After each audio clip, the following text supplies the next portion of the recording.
Good evening, everyone. Welcome back to Wandering Tales. I have returned for a second campaign and I've brought along my favourite players, being Blake, Jim, and Sharon. And I also welcome to my little dastardly crew, Nate. We're here to tell you a new story. This one's set in Ireland. To the Irish speakers out there, I can't pronounce Irish names. Please don't come for me. I will do my best. But yes, same rules apply as always. This is a horror podcast. So if you do not like to hear horrible things, squeamish stories, it's probably not the podcast for you. If there are kids listening, probably worth skipping to another podcast. Mainly because we're going to be tackling some themes and most of them are adult. So again, not really kid friendly. Now, having said all that, sit back, relax, enjoy the story. Let me set the scene for you. Welcome to Ireland in October 1863. Ireland is a country that's in the middle of a rift, torn between the British and the local Irish people. It's fraught with factional violence. The industrial age is gathering pace and steaming ahead, and life on the farms have until recently been cursed by the potato blight. There was a massive amount of immigration away from Ireland to other parts of the world. The country, as beautiful as she is, was in a very, very poor state at this time. And this is where we joined this campaign. So, Blake, or rather Declan Badenoch? Yes. Where are you today? Just pick a place, any place. Yeah, he's been doing library work in Dublin. Yep. Where are you now? In the markets. In the markets, just walking around? Yeah, he's going to get some beef jerky or something to nibble on. Okay. You are in Dublin. Now, Dublin, as you well know, is a large, sprawling city. It's busy, it's turbulent, there are people moving left, right, and centre. The market's dingy, cramped, crowded. You are fighting a way through the throngs. You're just kind of moseying around, just having a look around. As you walk past a corner, an arm hooks around your arm, and you kind of almost pivot in place, and you find yourself standing in front of two men in their 40s. They're a bit grizzled and a bit rough around the edges. And they go, "Hey boy, what's the hurry?" Yeah, you'll say, I'm not here to faff about, I'm just going to have a gander at the market, same as yourself.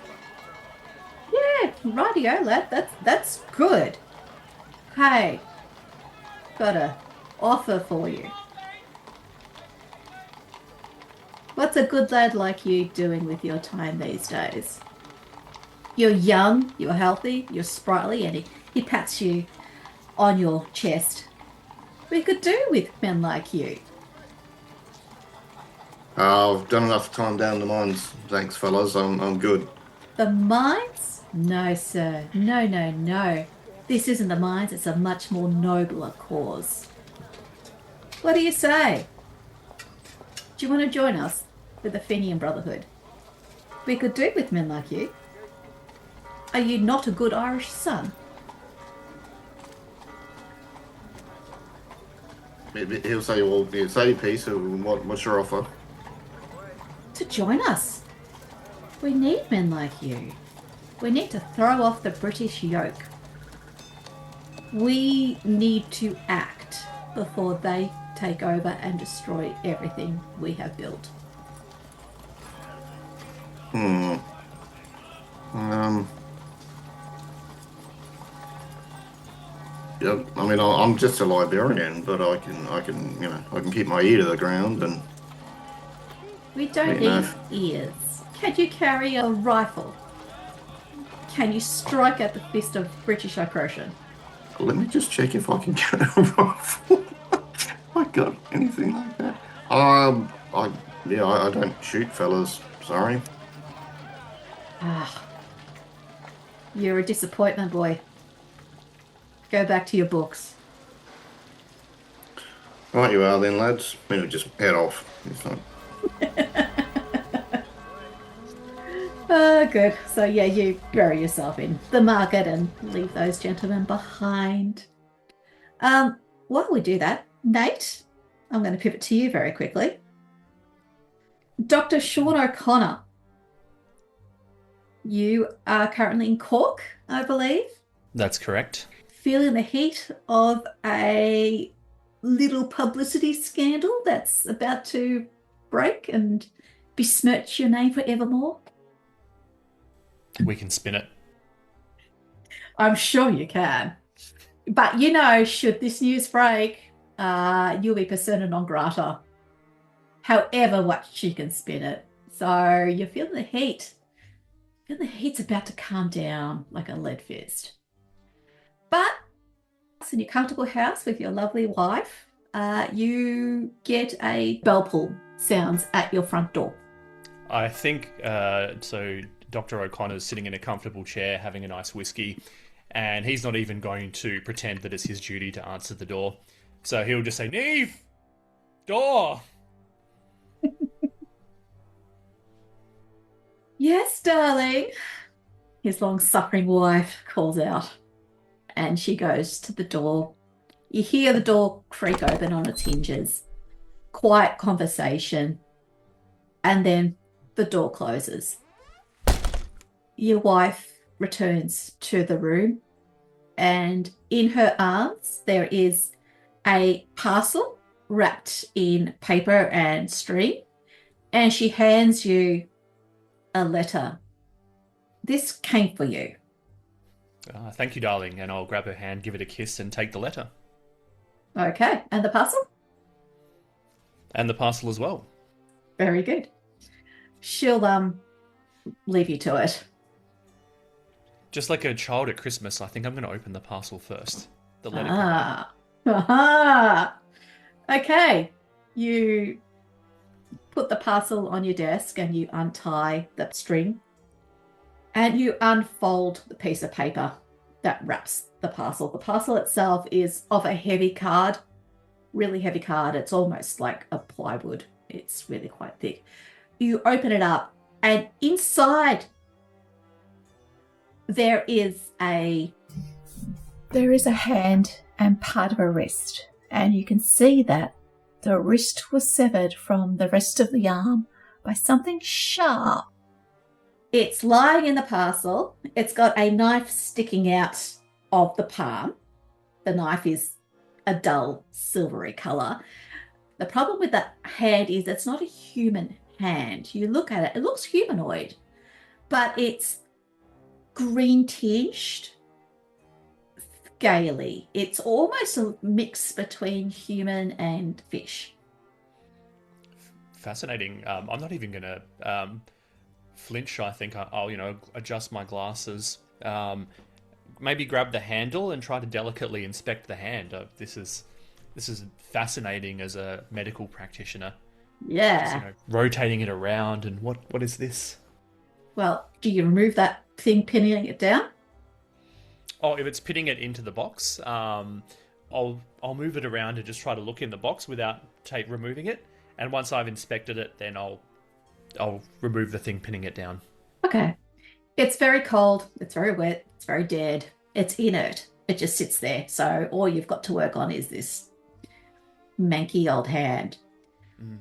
The moment you unskewer it, the hand just starts to close and turn around in its box.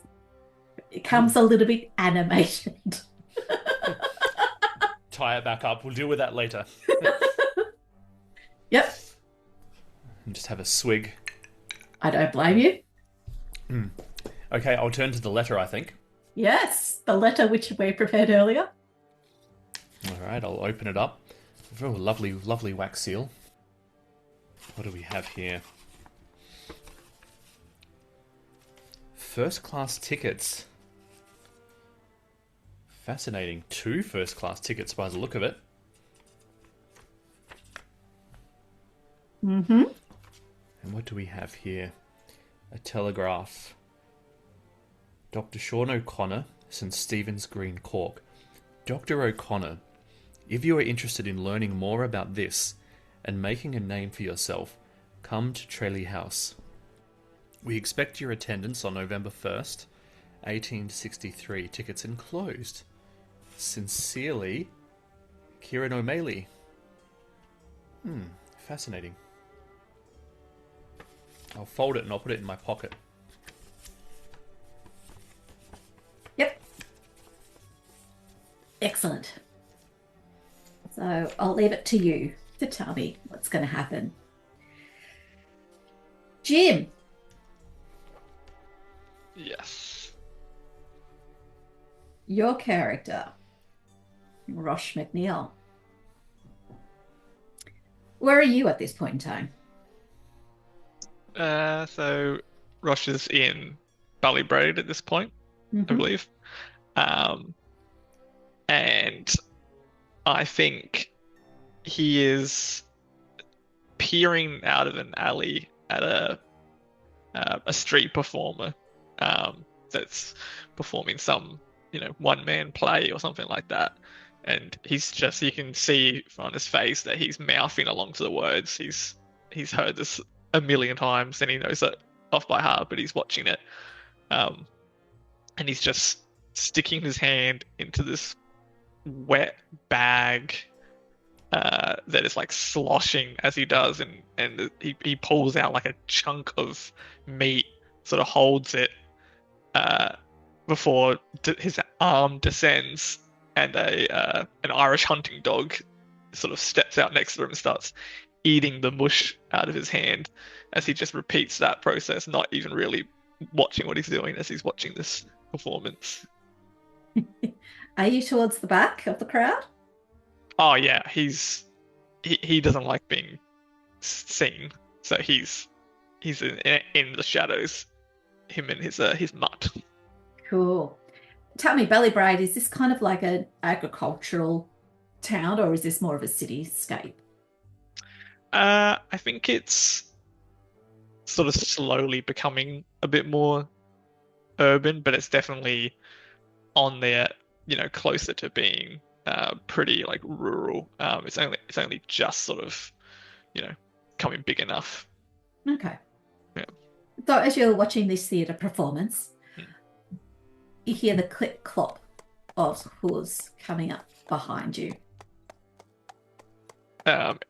He's probably skittery, sort of like jumping around to like get behind the next corner to peer back into the alley to see what's approached him. Yep. The rider pulls the horse up as they come abreast to the alleyway, and woman on the saddle leans forward so her arms are almost on the pommel. Rosh McNeil, why on earth do you have to go hide so far away from civilization? Rosh, you know her. This is Eliza Badenoch. You've met with her several times, and you know that she's a member of the Society in Dublin. It's been a while since you've seen her last, though. I'm not hiding. Still, it would make my life much easier if you were closer to Dublin. Anyway, I have business for you. Why are you looking for me, ma'am? I need to be so formal. And she gathers up the reins, kicks her feet out the stirrups, and jumps down onto the ground. And she gives the horse a gentle pat and comes around to face you. I hope you're well, Rosh. It's been a while. You look well. I'm fine.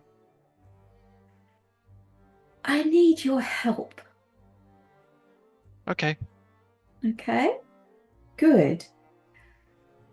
I need you to go to Tralee House in Tralee. There's events happening over there that tell me the Vaesen have fallen out of control. The balance is upset. I think someone with your skills would be uniquely suited to helping us there. Is that far? It's a little far, but here. And she gives you several pounds in notes and a train ticket from the nearest station to Killarney. There's a ticket also take a carriage from Killarney to Tralee. It is far, unfortunately. It's right on the southern western edge of the country. But as I said, I think this would be of value to you and to us. I would go there myself, but I don't have the means or capability at this time. There's too many things going wrong up in Dublin. Yeah, Rush looks back to the performers. He's just missed his favorite part. And then he looks at the train ticket. He goes, "What about Eamon?" He can go with you. Okay. Kieran O'Malley is at Tralee House. He can brief you on what is required. I'll go now. Be there on the 1st of November. So you have a few days to prepare yourself and get your affairs in order. There's no rush. 1st of November. He looks at her and has no idea what "get your affairs in order" means. And he goes, "Okay, I'll find them. Yes." And then he just sort of scratches Eamon and then heads off to like pack the 2 objects that he owns. Good. All right. And now we travel all the way to Scotland. All the places to be. Scotland. In fact, we're not even in Scotland, are we, Sharon? No, we're not. We're Where much are we? further north. We are almost close to the very top of the Shetland Islands, in North Yell.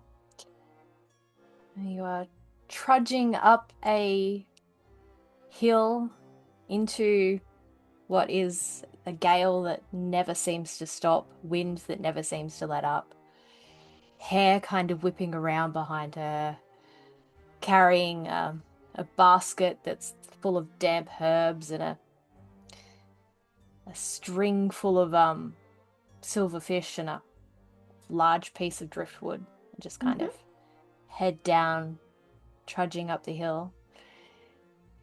Are you heading home or are you heading? She's heading home. She's heading back to the croft. Okay.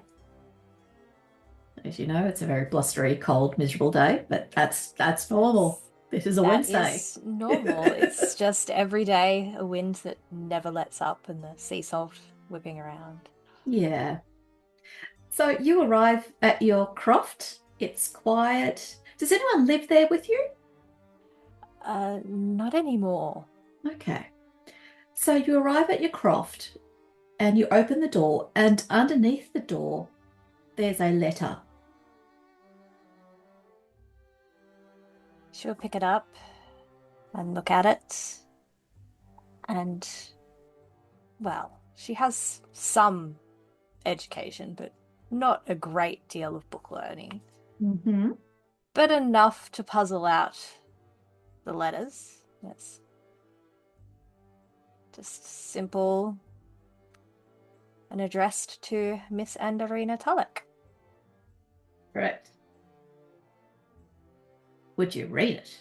I guess is the question. She kind of picks it up and kind of tucks it into her shawl and deals first with the herbs and the fish and stoking the coals and closing the windows and all the things. Before she kind of sits down at the table and looks at it quizzically. You're allowed to open it now. I know, but I can't get my thumbnail into it and open it.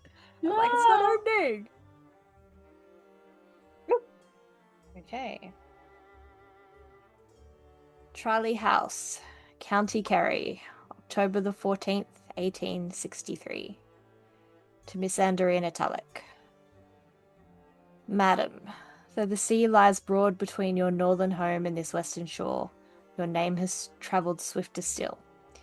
It has come to the ears of certain gentlemen and ladies within the society who labour in quiet vigilance against matters not spoken of in common company.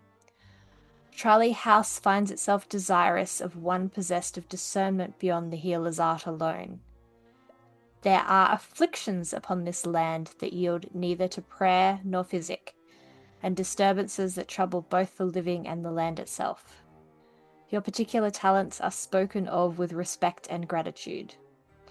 Should you consent to attend us, all reasonable arrangements for your passage shall be made, and your confidence shall be held inviolate. Time presses with a gravity I will not commit fully to paper. We entreat your swift reply, and pray that Providence guides your course southward.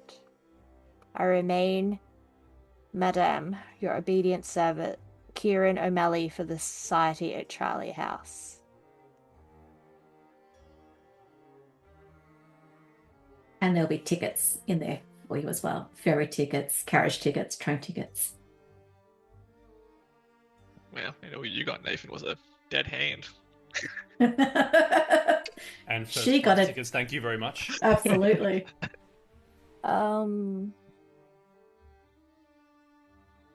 She will fold it back up and just kind of look around the very empty croft and start to pack.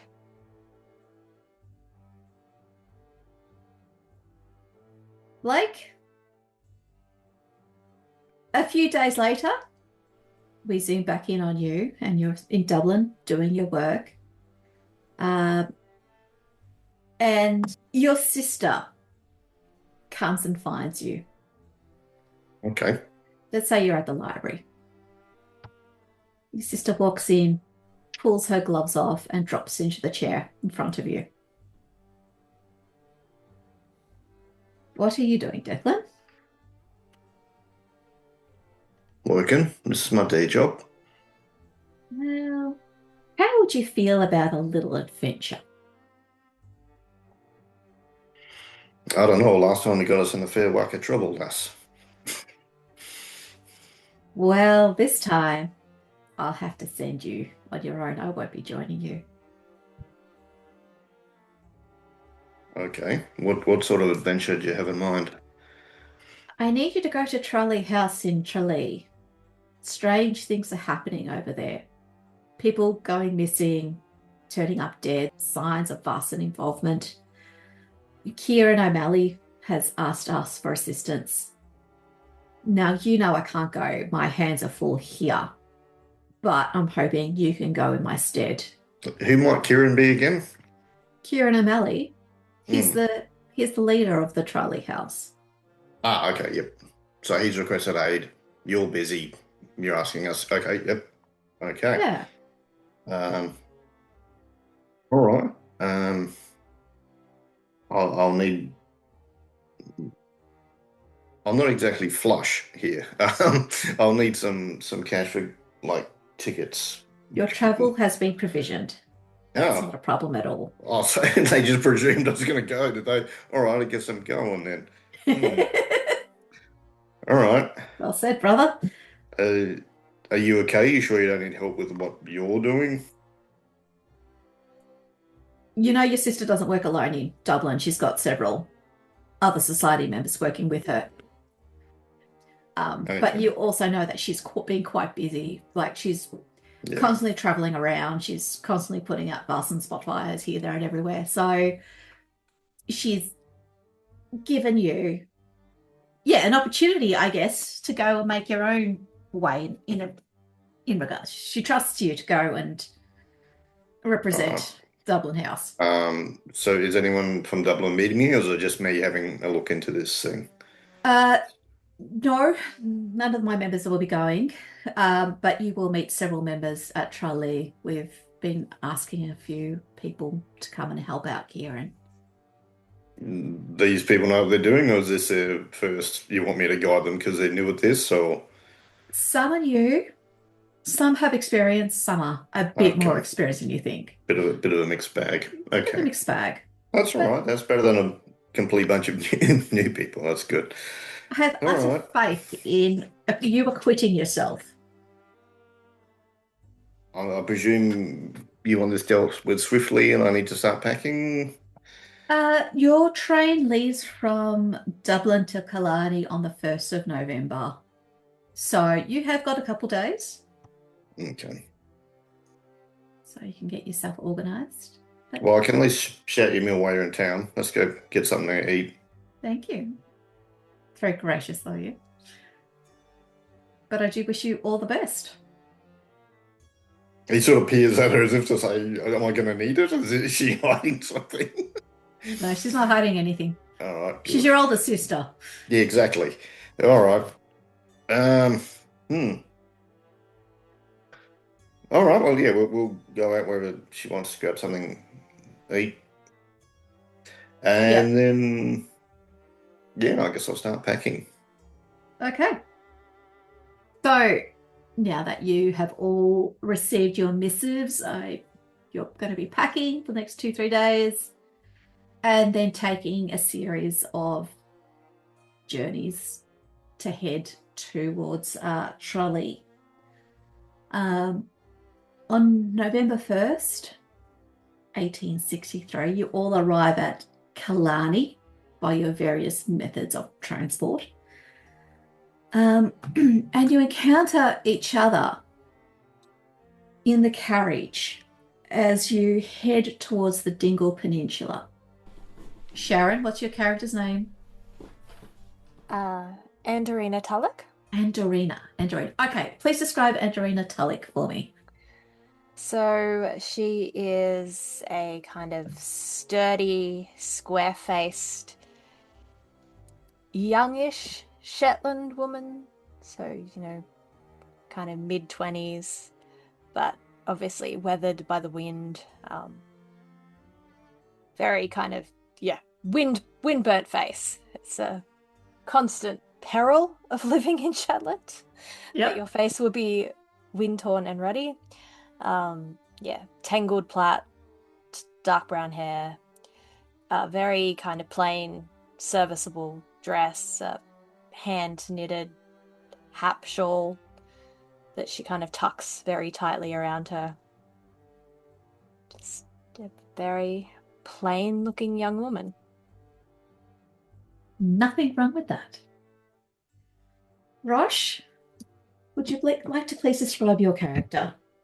Sure, yeah, you see a thin, pretty small, particularly small for his age,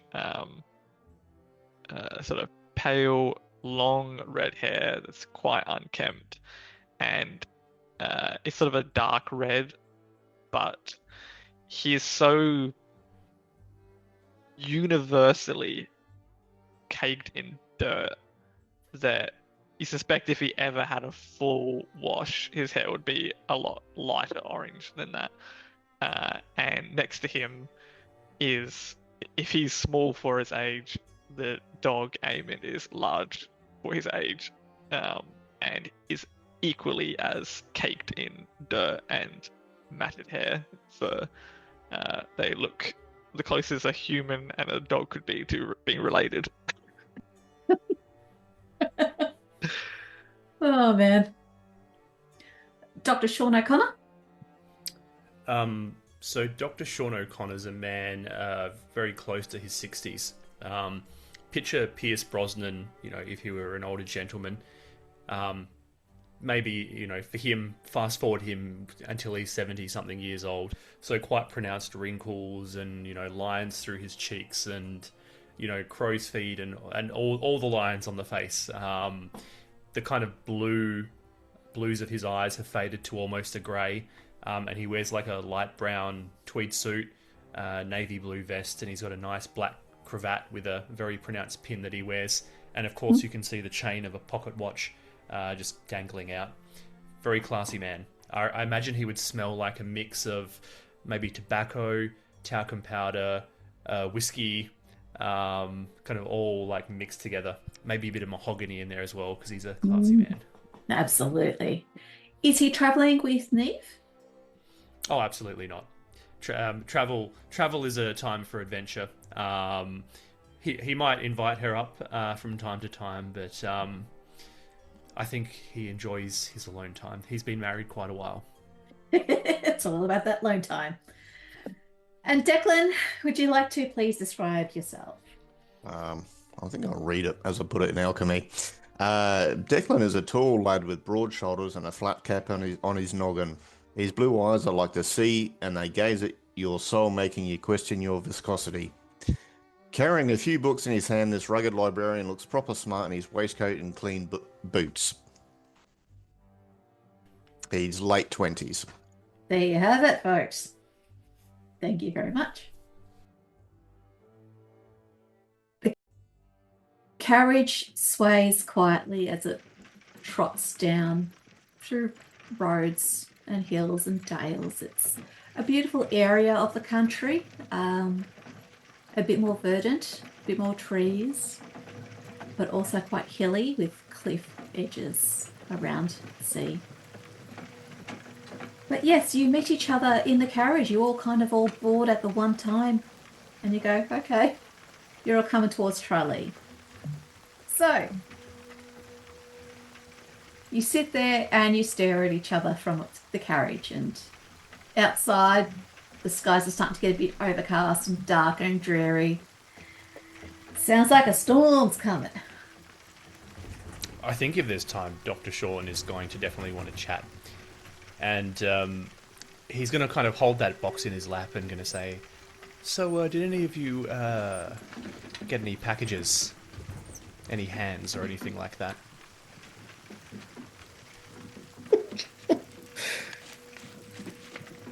Take that as a no.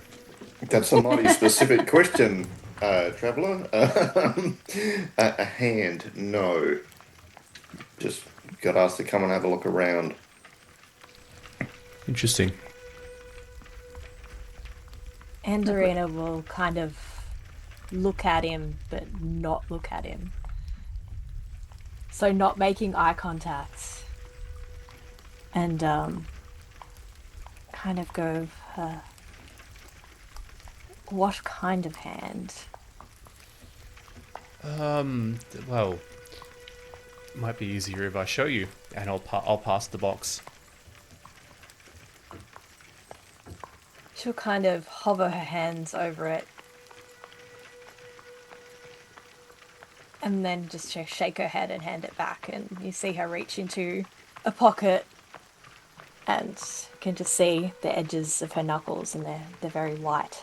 She's gripping something very tightly. That's Your the right pearls. reaction. Once I got over the initial shock, I did think for a moment it would make a mighty good back scratcher, though. Is there left or right hand? Righty. Right hand. So none of you got any weird presents, it's just me. I got coins, money. Is it funny money? Never said anything. I think he means like counterfeit or from a strange place. It's local money you're talking about?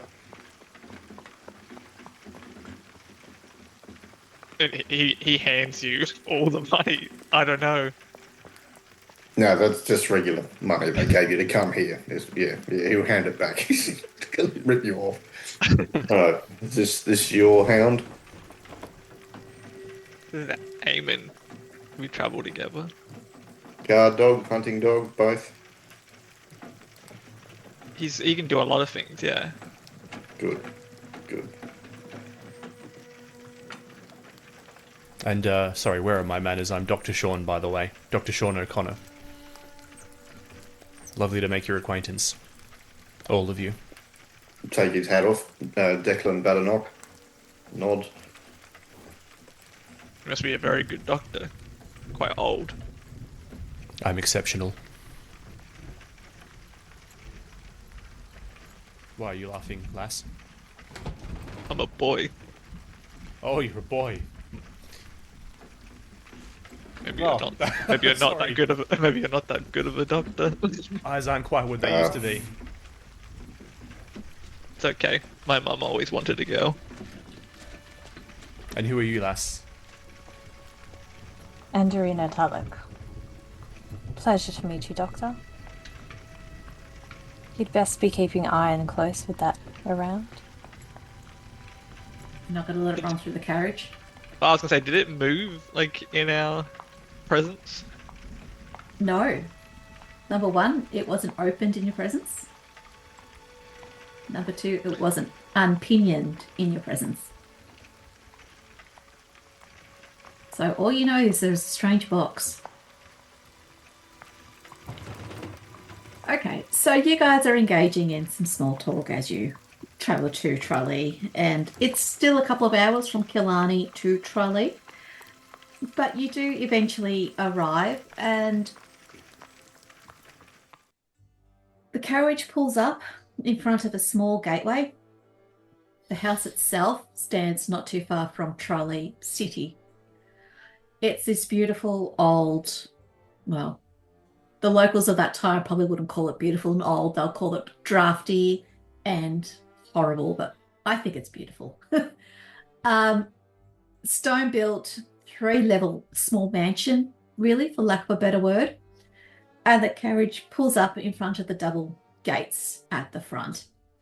And the sky overhead, dark, gloomy, that storm's coming. You can feel it in your bones.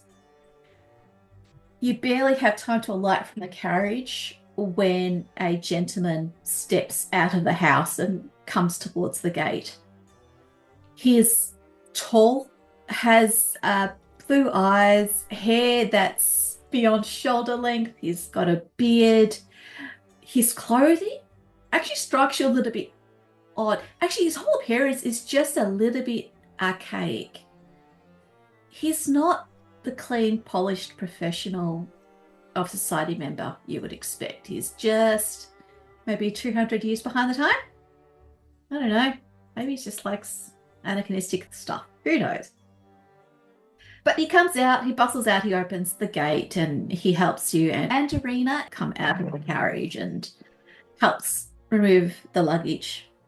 Good afternoon, lady, gentlemen. Welcome to Tralee House. I'm glad you all made it safely. Please, come in. Let's get you sorted and comfortable.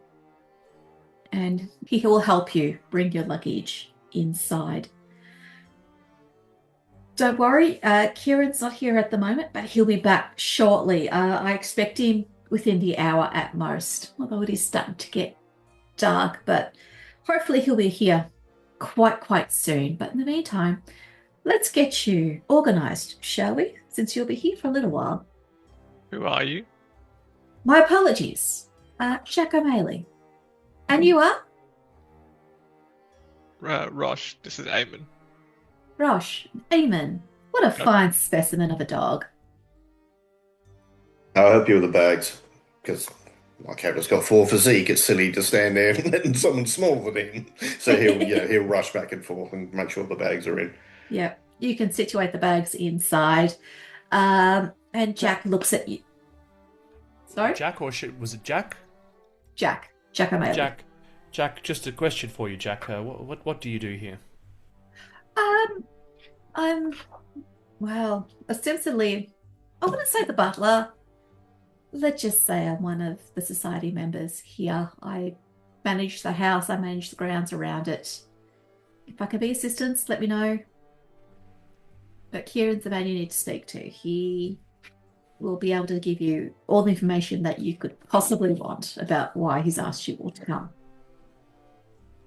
Dr. O'Connor, isn't it? Yes. A pleasure to meet you. To shake Yep. his. He'll shake yours. A pleasure to meet you, sir. That means, ma'am, you must be Andarina Tulloch? She will nod at him and he's kind of looking around. It's not really saying much. Yeah, well, look, let's give you a tour. because he sees you're looking around. Let's quickly show you around. How's that?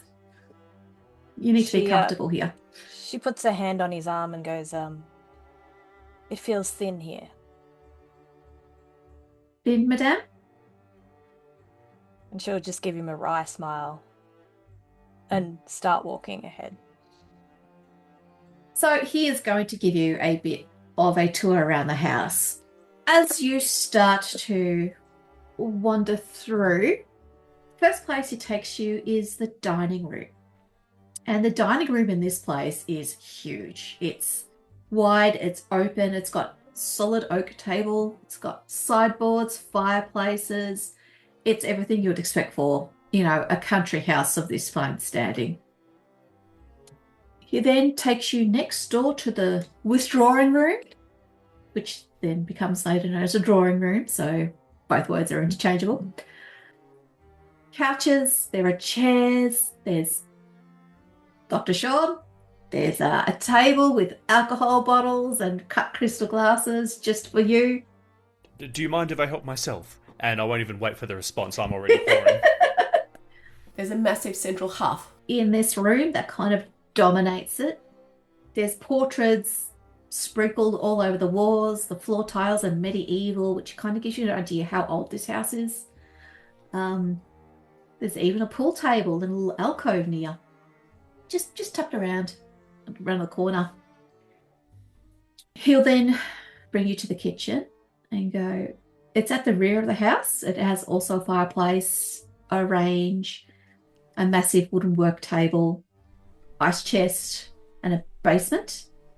And he'll tell you that this is the domain of Maggie Walsh. She's just away for a couple of days, but she'll be back on the morrow. And we'll introduce you to her then.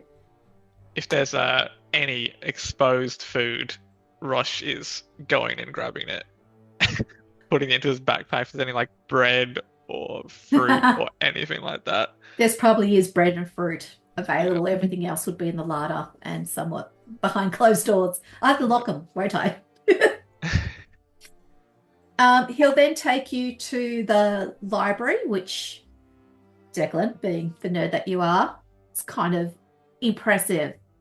But you'll also come from society background, so while it is impressive, you also expect something of this nature. So this is all very nice. It's all looks like you got a good setup here. You've been doing this a while? Yes, well, Tralee's house has been here, at least 400 years. Probably longer.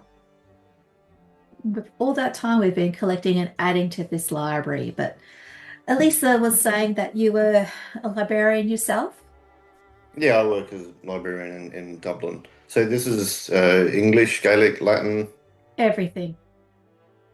Good. Everything you can think of. Anything that helps us working with the Vaesen. Yep. Defeating them if need be. It's all here. Our history, everything. Good news. And back wall the library, like you've got your library shelves, and above that, near the ceiling, there's all these portraits that line the whole area.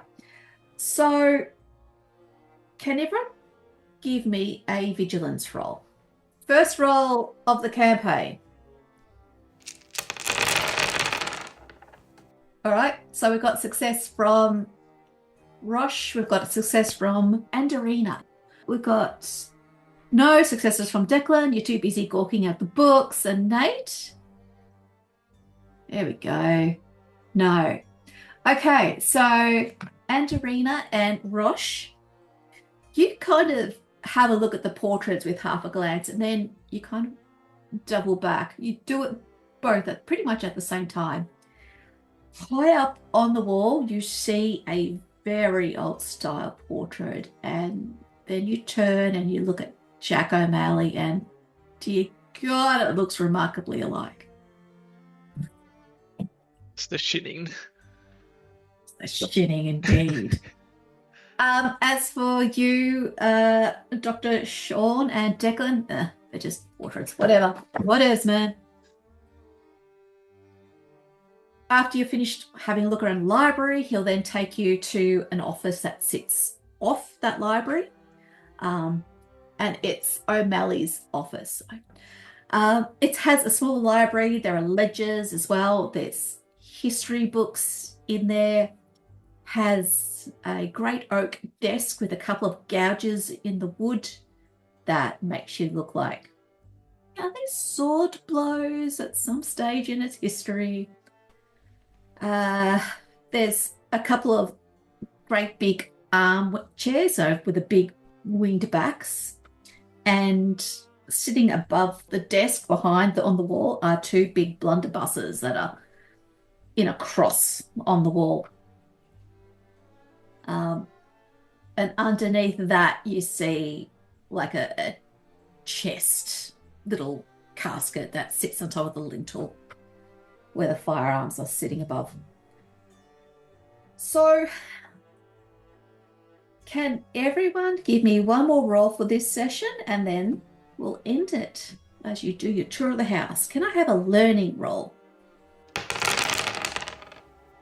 Okay, everyone succeeded. Fantastic. As you go through the house, a couple of the doors are jammed and Jack doesn't even try them. But you've been walking around for a good time, up and down stairs, through alcoves, through doorways. The house is a bit weird in that you could have sworn it's bigger on the inside than on the outside. There's more rooms in this house than it has any right to possess. Finally, the tour complete. Jack will show you to your rooms and encourage you to maybe unpack and settle in. Dinner won't be long, and hopefully Kieran will be back very, very soon. And there's no further questions. Separate rooms? Are we double bunking or what? How uncivilized do you think Separate we are? rooms. Separate rooms. Whoa. Yeah, time out, all right. You are definitely got your own rooms. Rosh is just gonna pull on Jack's sleeve so that he can like come down so he can whisper to him, and then he's gonna whisper into his ear, "What kind of magic are you?" That's probably a tale for another day. But I will Okay. tell it. And then he's gonna go check out his room. Come on, Eamon.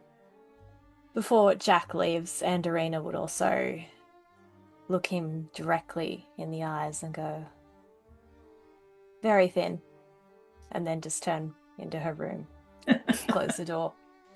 Yeah. How is the dog? Like, does it seem comfortable in the house? Does it seem shit scared and very nervous? How is it reacting?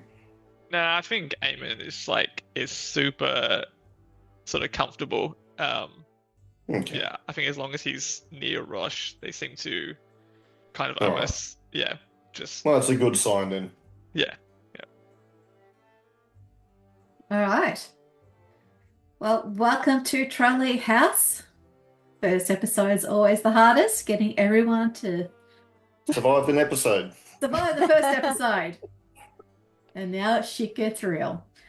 So thank you very much to Sharon, Jim, Blake, and welcome aboard, Nate. We'll see you for next week's episode when all hell starts to break loose. See ya.